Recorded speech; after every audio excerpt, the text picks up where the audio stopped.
Hello student आज का जो हमारा टॉपिक है वो है हमल के दौरान जिस्म के अज़ा और इनके अफ़आल यानी कि फ़िज़ियोलॉजिकल तब्दीलियाँ क्या क्या होती हैं।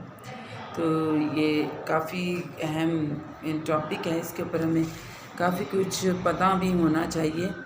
तो इसी के लिए मैं आपसे आज बात भी करूँगी कि बुक्स भी आपके पास हैं, लेकिन ये कि जो लेक्चर्स हम देते हैं ये भी बड़े सुनने इम्पॉर्टेंट होता है, क्योंकि बहुत सारी चीज़ें हम लेक्चर्स को सुनते सुनते जो है ना वो हमें वो चीज़ें याद रह जाती हैं।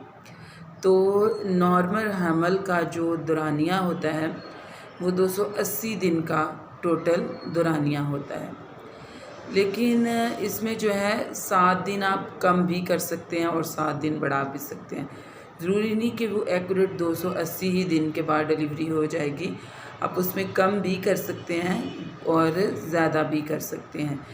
तो इसमें जो है ये आपको एक अगर प्राइमी है पेशेंट तो वो बहुत परेशान होगी कि मतलब ये क्यों पीरियड, तो कुछ लोगों को इतनी मालूमात नहीं होती।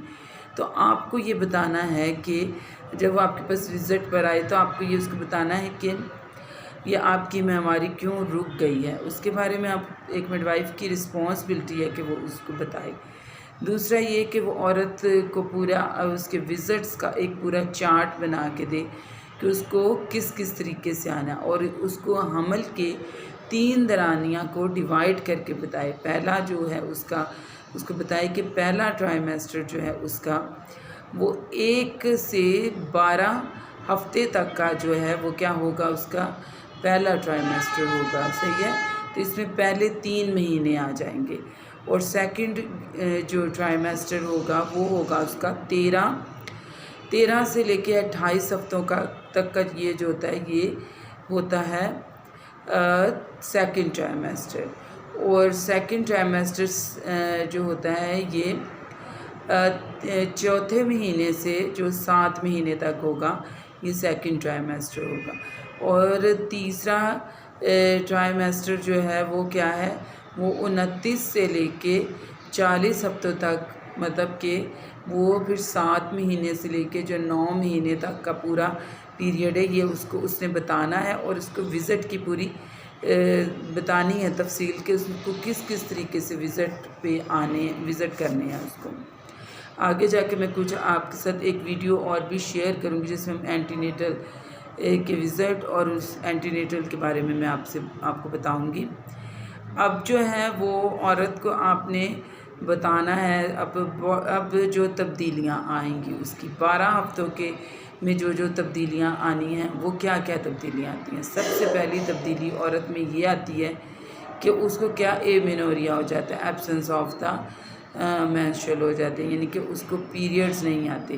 तो इसका मतलब कि वो औरत क्या होती है, वो प्रेग्नेंट है और वो जज्बाती तौर पर जो है कुछ परेशान भी हो जाती है। तो ये एक मिडवाइफ की रिस्पॉन्सिबिलिटी है कि वो इसके बारे में उसको बताए।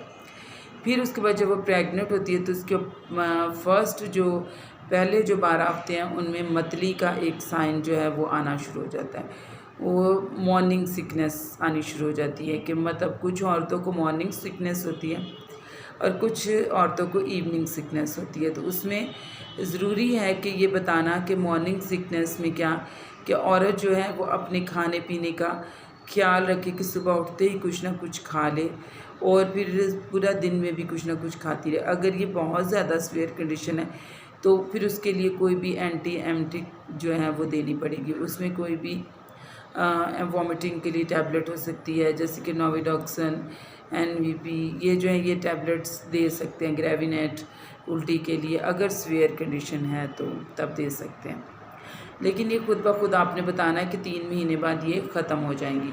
तो उसके बाद जो है औरत को बहुत ज़्यादा थकावट और नींद महसूस होती है।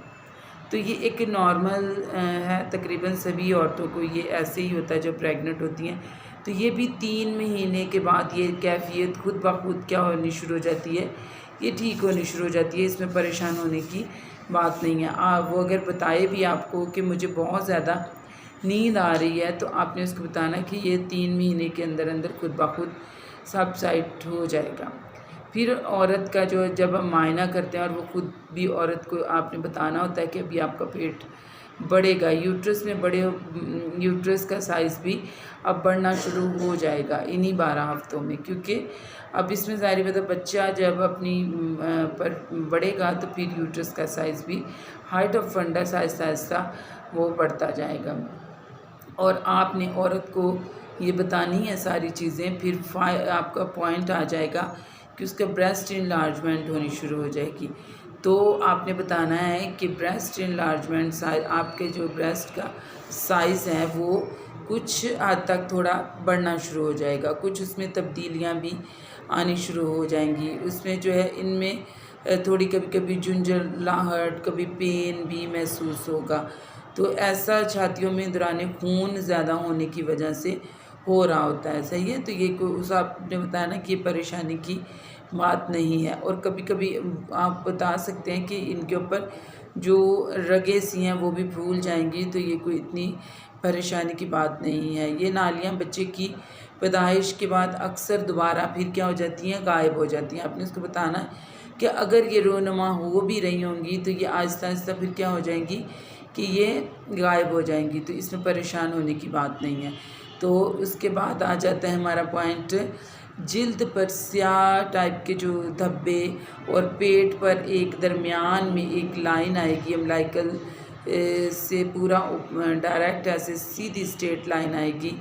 तो आपने उसको बताना है कि ये एक नॉर्मल है, आपको इसमें परेशान होने की ज़रूरत नहीं। ये भी आपकी डिलीवरी के बाद ये खुद ब खुद ये साइंस जो हैं वो सबसाइड हो जाएंगे।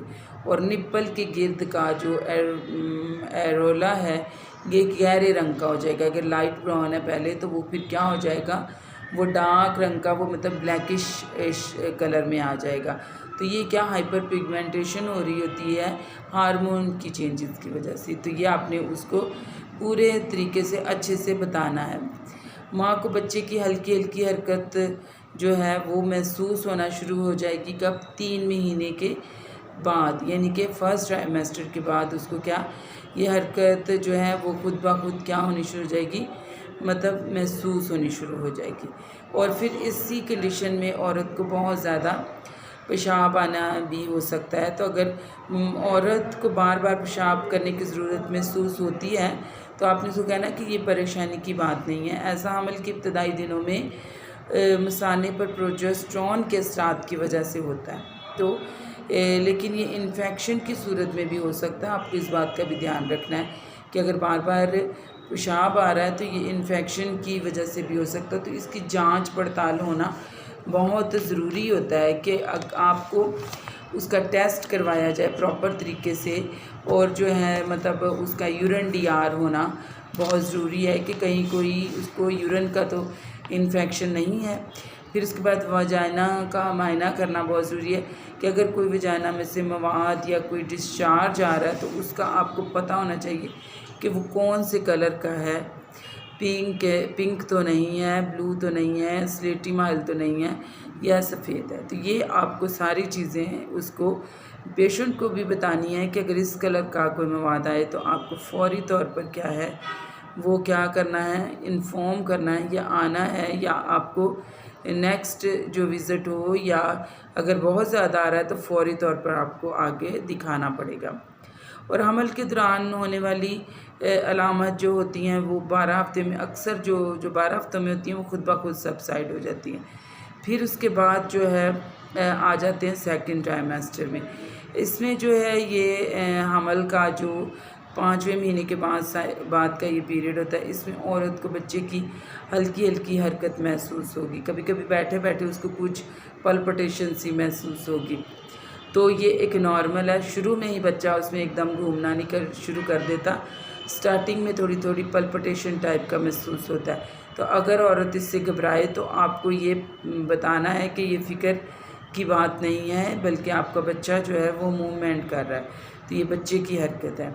तो ये बताना आपको औरत को बहुत ज़रूरी होती हैं ये जो तब्दीलियाँ हर ट्राइमेस्टर में हो रही। और इस पर ही अगर औरत का बीपी बढ़ रहा है सेकंड ट्राइमेस्टर में अक्सर प्री इक्लेम्शिया जो है वो डायग्नोज होता है। तो अगर औरत का बीपी बहुत ज़्यादा मतलब 1-2 आ रही हैं, बढ़ गया, रीडिंग आई, तो आपको यहाँ पर अलर्ट होना है। और औरत को भी बताना, अगर हाथों पैरों पर स्वेलिंग बहुत ज़्यादा, फेस पर पफिनेस आ जाए, तो आपको फ़ौरी तौर पर हॉस्पिटल में आना है। या आंखों के आगे धुंधलापन या नज़र ना आए तो फिर आपको फ़ौरी तौर पर हॉस्पिटल में आना है।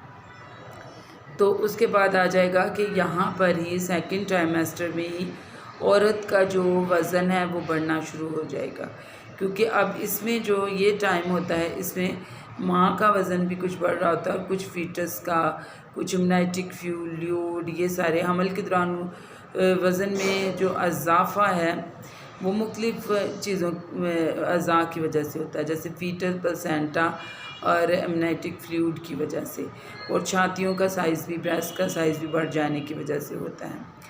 अब ये देखें, एक औसतन हमल के दौरान वज़न जो होता है वो 12 किलोग्राम तक इजाफ़ा हो सकता है, ठीक है। अब इसमें क्या है, 12 ग्राम तक इजाफ़ा हो सकता है और 9 ग्राम आखिरी 20 हफ्तों में बढ़ता ही है, ठीक है। तो इसमें कोई परेशानी की बात नहीं है। आप औरत को बता सकते हैं कि इन चीज़ों की वजह से आपका जो वज़न है वो बढ़ सकता है। आपने उसको खाने पीने का, मुनासिब डाइट का जो है वो मशवरा देना है, ठीक है। फिर यहाँ पर ही आप इस ट्राइमेस्टर में ही बच्चे की दिल की धड़कन को भी सुन सकते हैं अच्छे से, उसका मायना आप सुन सकते हैं कि क्या बच्चे की दिल की धड़कन आ रही है। फीटोस्कोप से आप उसको चेक कर सकते हैं, ठीक है। फिर हमल के दौरान रोनुमा होने वाली तब्दीलियों की आम जो वजूहात होती हैं, उनमें सर में दर्द होना, मैदे में जलन महसूस होना और कब्ज़ हो जाना और बेहोशी होने के एहसासात अक्सर हो सकते हैं।